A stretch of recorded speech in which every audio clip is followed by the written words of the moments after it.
comum.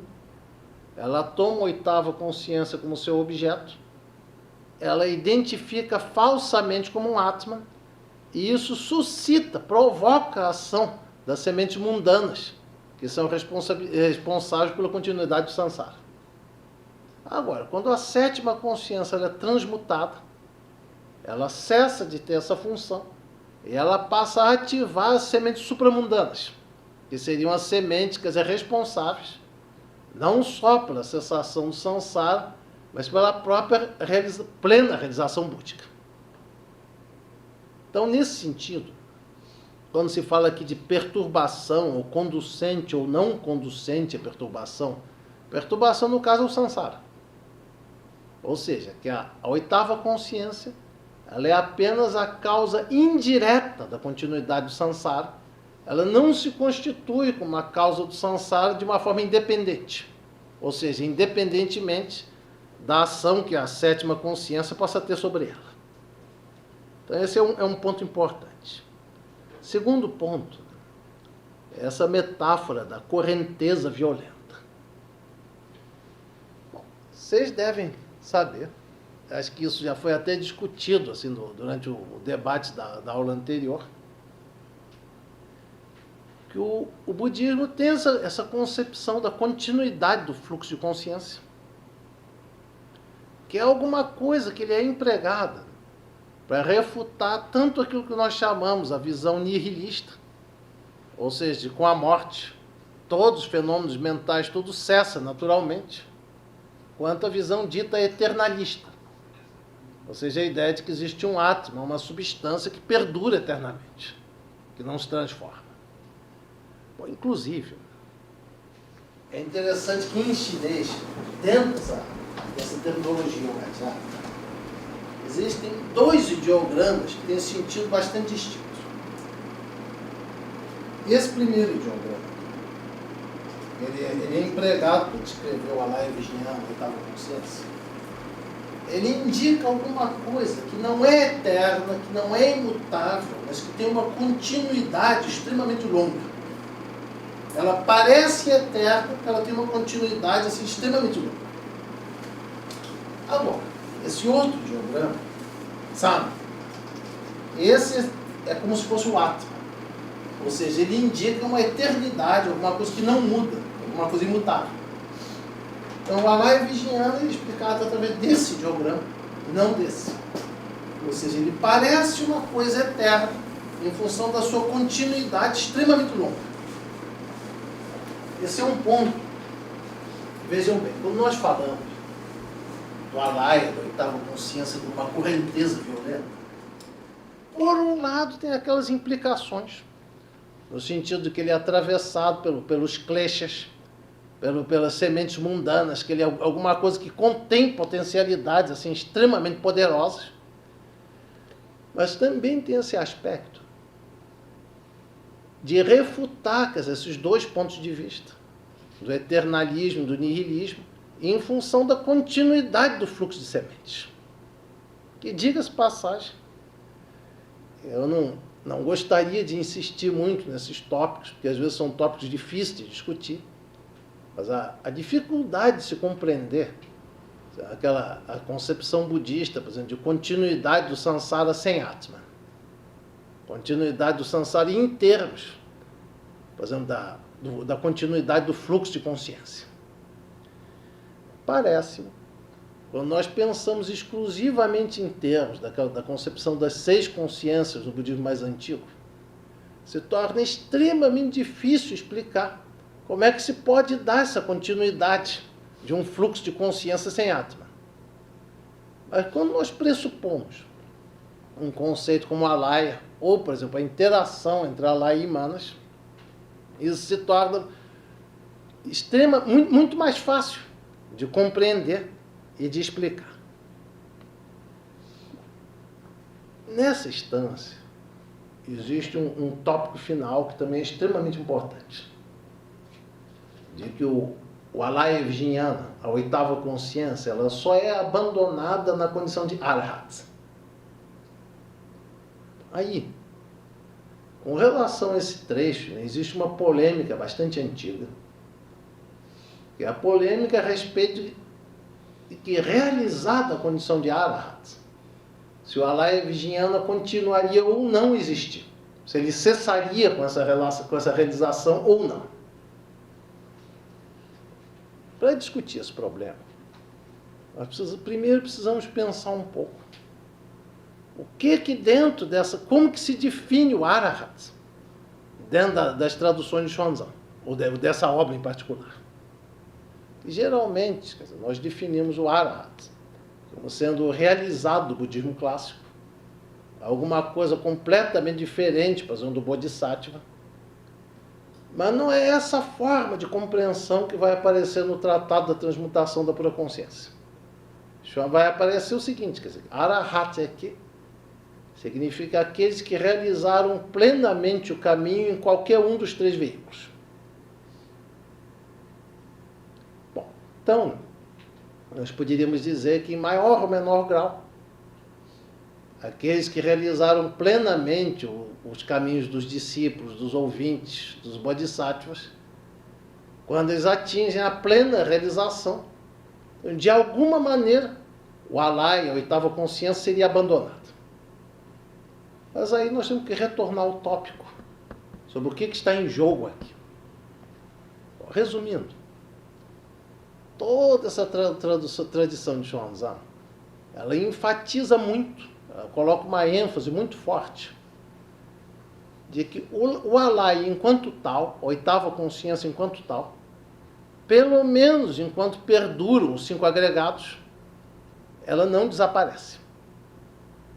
O que desapareceria seria o sentido do alaya enquanto objeto de apego. Ou seja, um dos 3 aspectos com que o alaya é definido, é dele ser o objeto de apego da 7ª consciência. Uma vez transmutada a 7ª consciência, ele perderia essa característica de se constituir em objeto de apego. Seria nesse sentido que ele desapareceria. Por que isso é importante? Por uma razão assim, extremamente simples. Já na aula anterior, a gente estava discutindo aquelas questões da transmutação da consciência, sobre o porquê que se fala em transmutação e não em eliminação da consciência. Bom, isso é, se nós formos logo assim relembrar, essa postura básica, né, que entende o Sansara e o Nirvana como 2 aspectos das 8 consciências.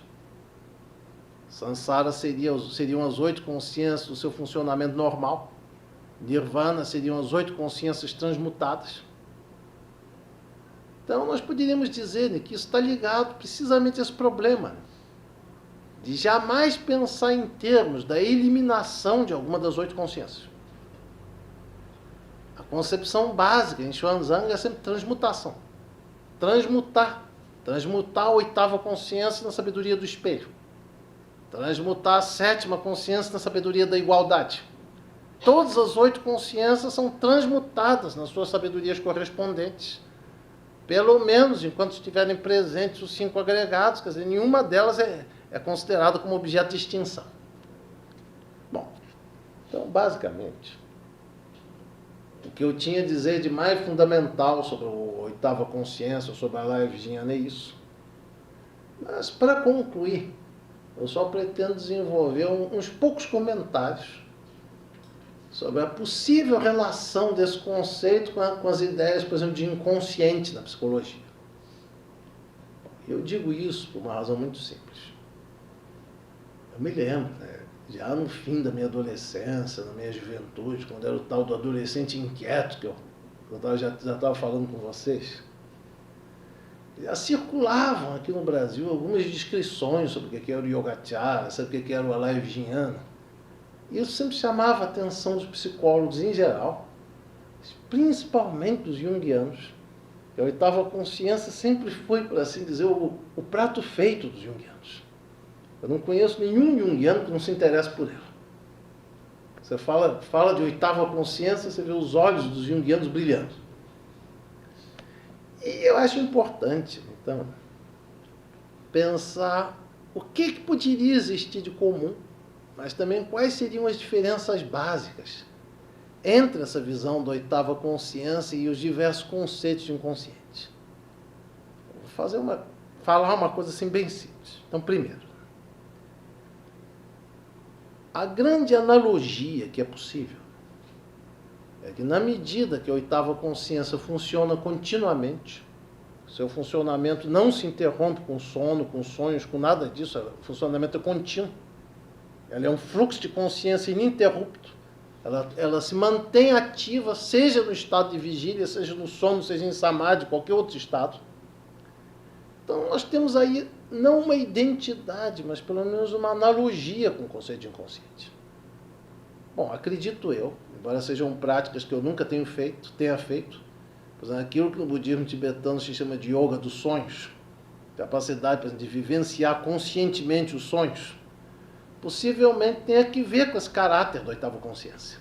Tem uma continuidade do fluxo mental, mesmo durante o sono, ou sonhos, ou qualquer um desses fatores. Agora, existem algumas diferenças sutis que têm que ser levadas em consideração. Então, primeiro, a respeito do inconsciente freudiano. Primeiro ponto, eu me lembro que na minha época de universidade, eu cheguei a estudar o Freud, né, bem mais do que eu faço hoje em dia, do que eu faria hoje em dia, talvez até pelo fato de estar bastante ocupado. Evidentemente seria uma super simplificação dizer que o inconsciente freudiano é pura e simplesmente uma coleção de conteúdos reprimidos. Existem alguns outros aspectos que o Freud pelo menos tentou esclarecer, que escapam um pouco desse tipo de definição. Mas, de um modo geral, o aspecto assim, mais dominante, pelo menos o aspecto assim, que tem um vínculo mais direto, mais forte, mais contundente com a prática da terapia analítica, é precisamente o do inconsciente, enquanto conjunto, quer dizer, de elementos reprimidos, da repressão, do retorno do reprimido, que são conceitos extremamente básicos na psicanálise. Uma coisa que eu posso dizer de uma maneira conclusiva é que o alaya virginiano ele não deriva da repressão. Ele considerado em si mesmo, ele não tem absolutamente nada que ver com eventuais conteúdos reprimidos.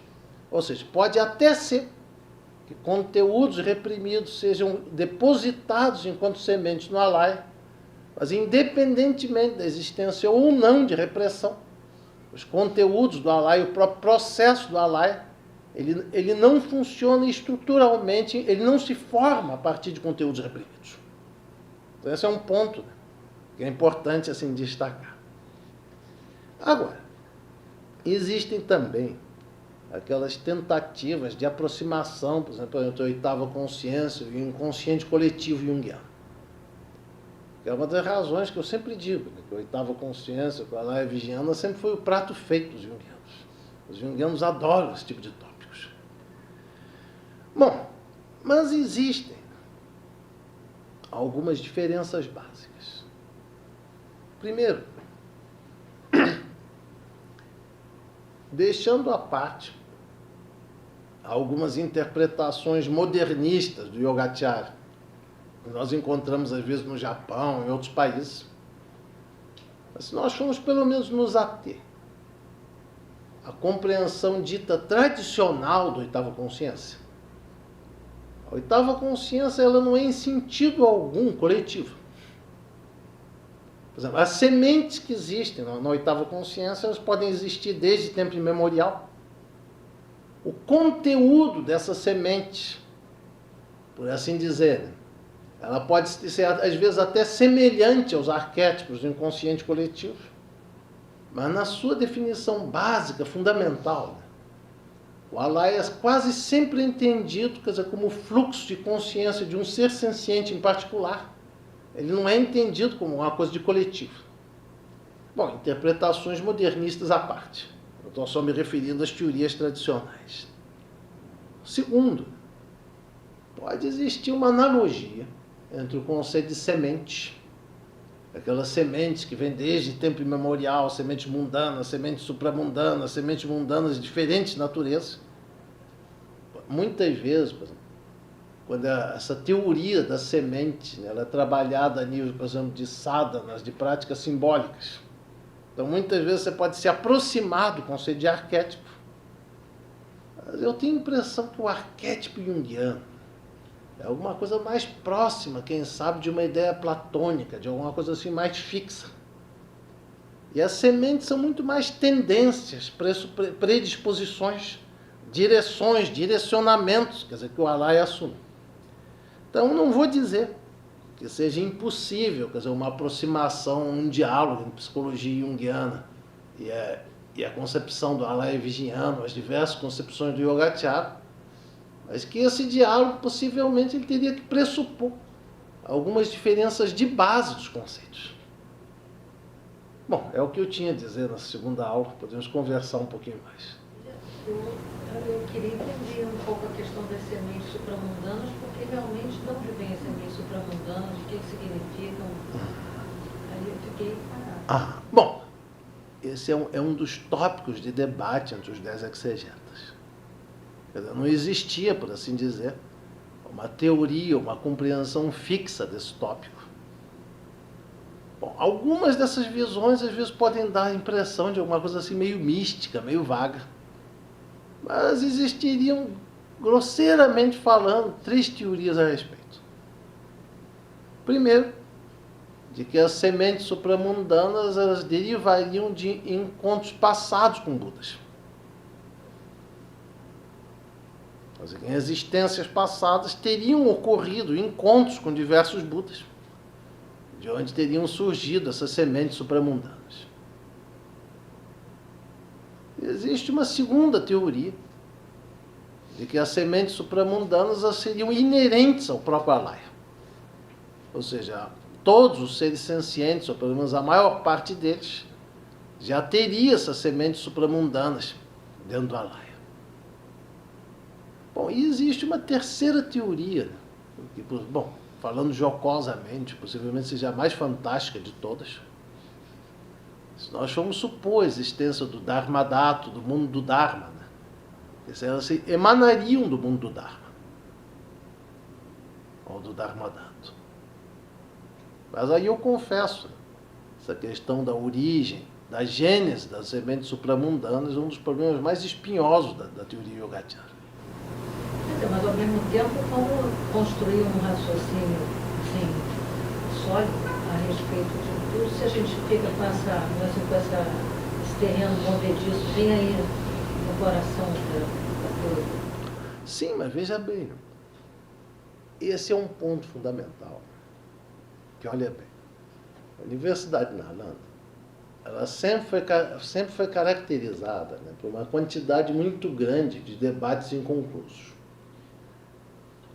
Então, primeiro, a própria existência, por exemplo, dessas 10 linhas de exegese já apontava para a existência de pontos de vista radicalmente divergentes dentro do próprio Yogacara.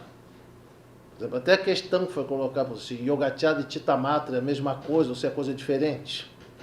Isso é formulado dessa maneira no Tibete, por exemplo. Agora, na China, nós temos uma transmissão mais antiga, baseada nas traduções de Paramartha. Depois vem as traduções de Xuanzang, que conflitam em muitos aspectos. Agora, e fora isso, por exemplo, o debate em Nalanda, né, de Chandrakirti e Chandragomi, ou seja, o debate entre os Madhyamakas e os Yogacharyas, eles passaram literalmente 7 anos se debatendo, né, sem conseguir nenhuma vantagem decisiva sobre o outro.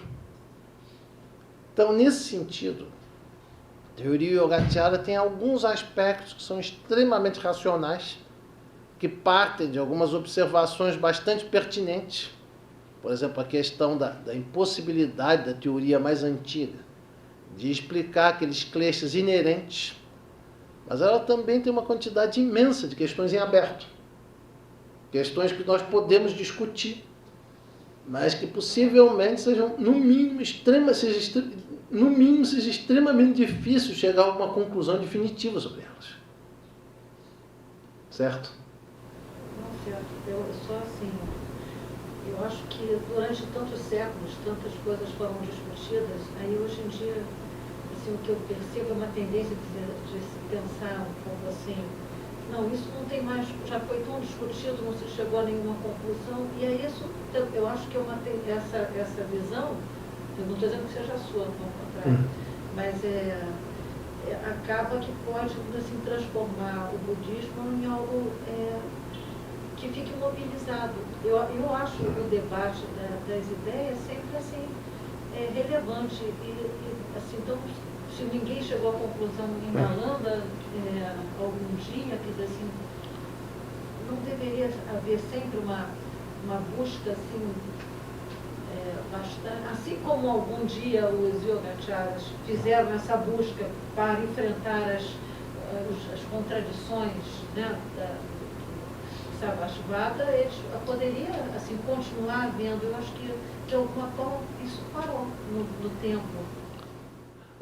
Eu não acho que tenha parado. Eu acho o seguinte: quando nós pensamos no problema de Nalanda, nós temos aí vários séculos de debate e discussão contínua, ou seja, existe todo um pano de fundo de prática espiritual, de debate intelectual. Alguma coisa muito difícil de ser compreendido se nós nos situamos de uma perspectiva de fora, externa. Mas me parece, por exemplo, vamos supor, aqui no Brasil, nós não temos necessidade de ficar discutindo exaustivamente questões que sejam relativamente distantes. Porque existem algumas questões mais diretas, que têm que ver diretamente com a nossa prática, com a nossa compreensão.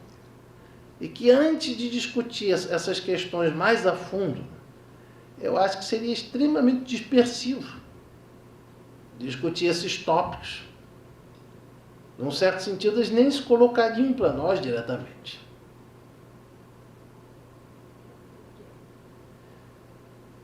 Tudo isso se dá, vamos supor, aquela questão dos kleshas inerentes. Não existia ali nenhuma preocupação, quer dizer, estritamente especulativa.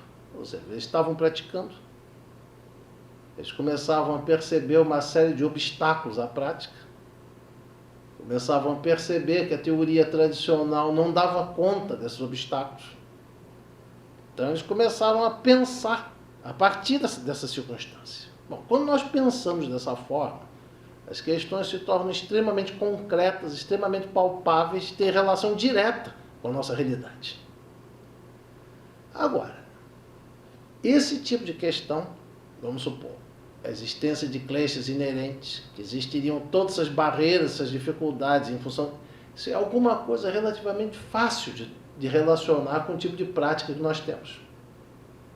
Agora, tem uma série de outras questões que ainda não se tornaram nada de muito real dentro do contexto da nossa prática, da nossa reflexão. Nós podemos compreender de uma maneira abstrata. Mas o que isso efetivamente significa? É alguma coisa que em grande parte nos escapa. Então, eu não acho muito saudável trabalhar excessivamente com questões muito abstratas, quando existem algumas questões mais diretas, mais imediatas que têm que ser colocadas. O que não é uma forma de esquivar as dificuldades que essa forma de pensar evidentemente possui. Não sei se eu me fiz entender. Não, acho que agora, porque tá vendo, eu estava com esse pressuposto equivocado. Eu tinha entendido. A minha explicação aí, veja bem, logo que eu retornei ao Brasil, dar aula de budismo no Japão é uma coisa muito fácil. Sim. Ou seja, você está na frente de alunos que já têm vários anos de estudo e um tipo de cultura intelectual em que os conceitos básicos já estão todos dados. Então, quer dizer, tem certas coisas que você não precisa explicar para um estudante japonês, porque já está pressuposto. Agora, quando eu volto aqui para o Brasil e tento expressar determinadas coisas, eu tenho que fazer quase que certos experimentos de linguagem, porque geralmente quando você fala para um público brasileiro, evidentemente as pessoas só vão te perguntar aquilo que um japonês jamais perguntaria. Você volta para o jardim de infância. Isso.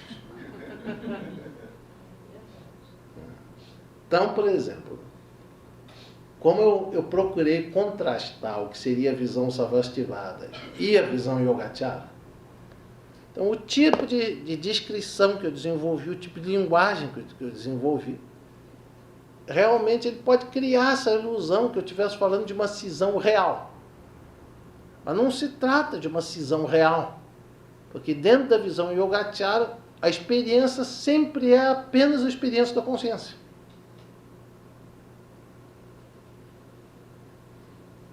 Ou seja, mesmo que existisse esse instante hipotético em que a base bateu no objeto, isso jamais existiria experiencialmente. Nunca seria um conteúdo de uma experiência. Então, daí que tem momentos que eu me inclino a pensar que mais do que mente apenas, talvez traduzir como experiência apenas, ou pura experiência, fosse mais satisfatório. Mas experiência não no sentido apenas de experiência sensorial, incluindo a experiência mental, interna, todos os outros aspectos. Meu espírito fala mais no sentido de não de Clanton, é na base de que uma lida mais com a ideia, a filosofia e o modo de pensar, com o próprio estudo. E a outra vem através mais da experiência da coisa em si. Você aponta diretamente, não indiretamente. Fala em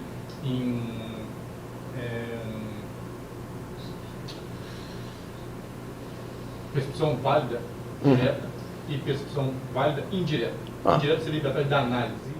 Pratyaksha, Anumana. Isso, e a outra seria diretamente através da análise em si, da própria experiência em si. Sim, sim.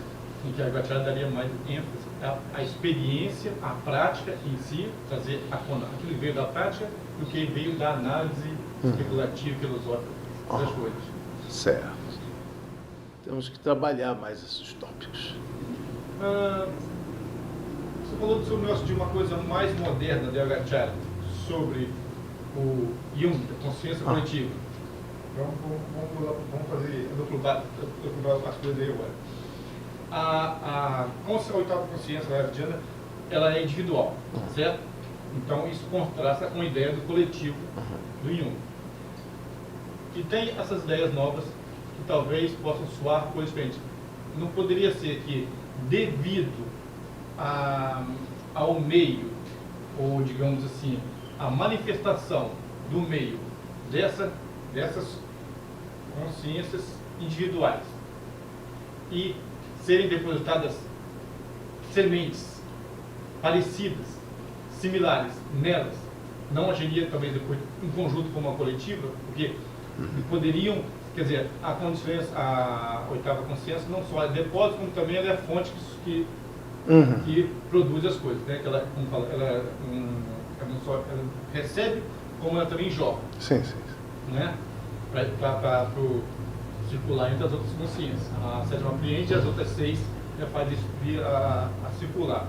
Então, essa coletividade, ideia do Jung, não seria talvez nesse sentido, de que devido ao semear sementes parecidas em várias diferentes consciências individuais, não daria a impressão de quando elas aflorassem, fosse como se fosse um inconsciente só? Estou especulando também. Não veja, se você for pensar que a especulação é uma especulação interessante. Porque para ver que o Jung chegou de talvez da Sim. seu coletivo, porque várias sementes iguais em várias consciências individuais diferentes. Olha bem, e é um dado interessante. Por exemplo, no budismo, geralmente, aquilo que a gente chamaria de um mundo. Então, por exemplo, o mundo humano, o mundo dos Ashuras, o mundo dos Devas, seria basicamente um mundo formado em cima do karma coletivo de determinados seres sencientes. Então, vamos supor, como nós temos aqui o karma humano coletivo, nós estamos nos interagindo enquanto mundo humano. Agora, existe um outro ponto importante. E aí é uma visão fortemente yogacara. Porque o yogacara é um pensamento que detesta botar tudo igualzinho. A postura yogacara coloca, na verdade, Não existem karmas idênticos, os karmas sempre são diferentes. O que existem são karmas parecidos, semelhantes. Então, por exemplo, nós estarmos aqui interagindo enquanto condição humana, não significa que nós temos o mesmo karma, mas que nós temos um karma semelhante enquanto condição humana. Esse é um ponto. Agora, no que diz respeito ao Jung, nós precisaríamos discutir um pouco mais se o que ele chama de inconsciente coletivo seria isso. E às vezes eu tenho a impressão que não. O Jung, geralmente ele supõe que existiriam certas formas, certos conteúdos que seriam, por assim dizer, comuns a toda a humanidade. Existiria uma espécie de um inconsciente coletivo que seria a base a partir da qual surgiriam as consciências individuais.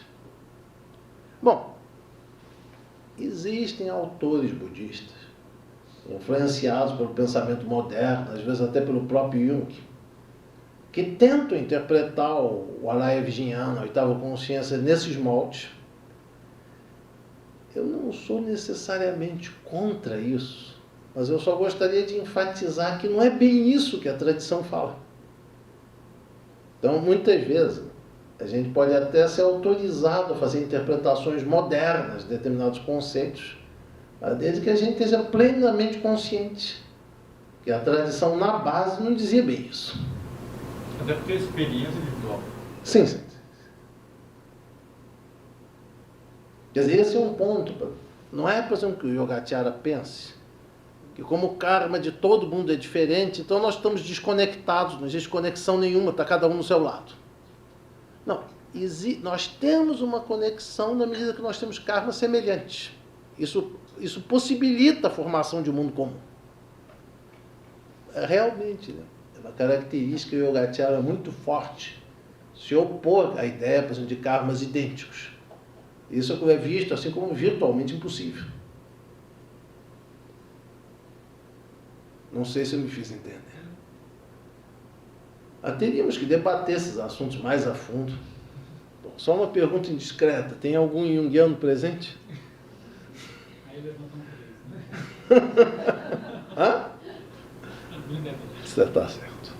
Todo mundo já abandonou. Nós já temos que deixar marcado o segundo encontro, porque aí a gente vai para casa, reflete, lê esse texto, outros textos, e aí sim podemos... Né?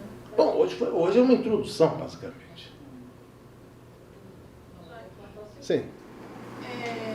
Essas sementes de retribuição kármicas, elas foram elencadas? Elas foram o quê? Elencadas. Sabe-se, pode-se dar nomes a essas sementes? De um modo geral, elas são classificadas. Existiria primeiro aquela diferença básica entre as sementes mundanas e as sementes supramundanas. Ou seja, as sementes que conduzem à continuidade do samsara e as que conduzem ao fim do samsara. Dentro das sementes mundanas, ainda teria duas categorias, que seriam as sementes mundanas benéficas e as maléficas.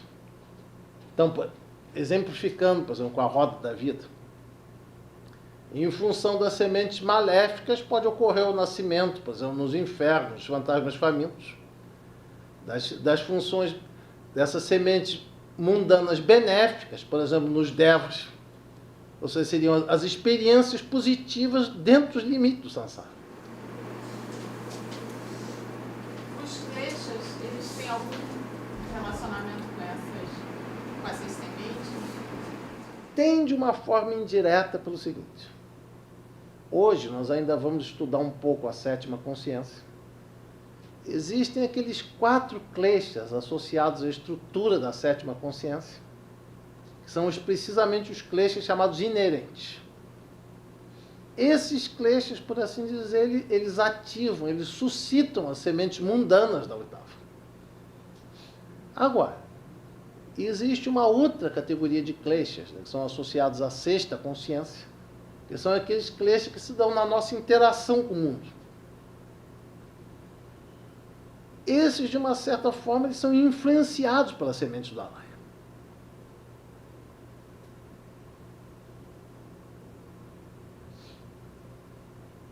Agora, a única coisa que eu quero chamar a atenção nesse contexto, todos esses problemas possuem uma vinculação mais ou menos direta com os diversos contextos da prática. E alguns desses aspectos são bastante polêmicos. Então, quer dizer, nesse sentido, quer dizer, embora em termos de temperamento, quer dizer, ou seja, uma pessoa que tem uma tendência a desenvolver estruturas teóricas